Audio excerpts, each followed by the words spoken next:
Good afternoon. My name is Kelly Roberts, and I'd like to talk to you a little bit about J.D. Rockefeller Sr. today. He was basically the poster child for what David Myers argues in his essay about the industrialization of the American Midwest during the 19th century. J.D. Rockefeller Sr.'s father was more of a snake oil salesman. He was not an educated man. He peddled potions and miracle cures, claiming to be able to cure cancer for 25 cents to the surrounding areas of Cleveland. But JD himself, as a young man, even a child, was a hard worker and saved his money. And at one point in time, he had saved up about $50 when he was rather young, between like 10 and 12. And he loaned some of it to a farmer at a 7% interest rate. And this, when he was paid back in full sevenfold, he remembered that ever since he was a child, and it made him kind of the ruthless businessman he became. He essentially realized that in his grain distribution business in his 20s, that it was hard to transport, that he needed a resource that would grow with the railroads, and that resource really was oil. Oil at the time was used for kerosene lamps, which we know lit everyone's homes. It was used as a fuel.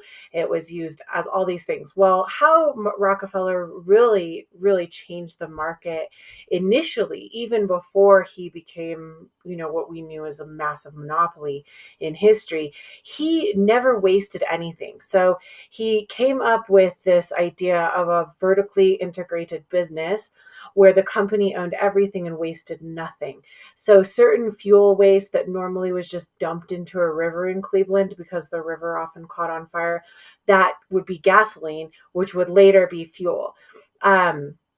Kerosene lamps, paraffin for candles, petroleum jelly for Vaseline. He manufactured all of these. One of the really important things to know about him is that he was pretty easy to get into the oil business as an entrepreneur without a lot of overhead. It was really easy to just get in without a lot of money. I think for about $10,000, you could have a fully functioning factory, refinery. You could refine oil, make oil. So because of that, he felt like you could never really expand the business to his liking, because you were always going to have these small producers that were going to drive down your price. Therefore, he started really building his monopoly by the time he was in his mid-20s, 30s, and that was still in the Cleveland area. He's really famous for what's known as the Oil War of 1872. And why this is so important is because he and some other big producers essentially courted the railroads to give them a rebate, and basically align their production with the railroads and then charge their competitors a premium. So in layman's terms, essentially he could transport his oil all over the area at a much lower cost than these smaller businesses that were in direct competition with him. And eventually the producers got wind of this in 1872. It kind of started in it started in 1870 when he solidified himself as the Standard Oil Corporation of Cleveland. And then in 1871 is really when the railroads and the companies started to get into negotiations.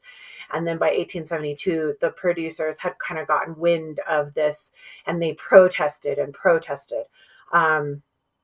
And he basically just waited for greed or hunger to wait them out.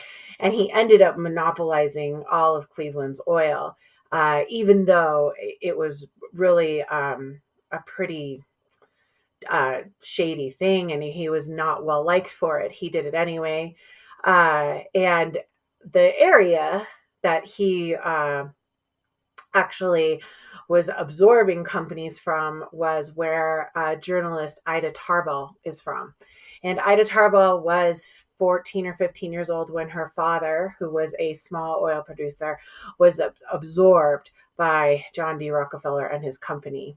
And therefore, some I don't know, 30 years later in 1906, 1909, she actually writes the history of the Standard Oil Company, which is the takedown of his ruthless practices, and really ends up ending up in this trust busting kind of monopoly legislation that doesn't end up really affecting Rockefeller financially, but it does really change the landscape of unregulated capitalism and its discontents in the United States.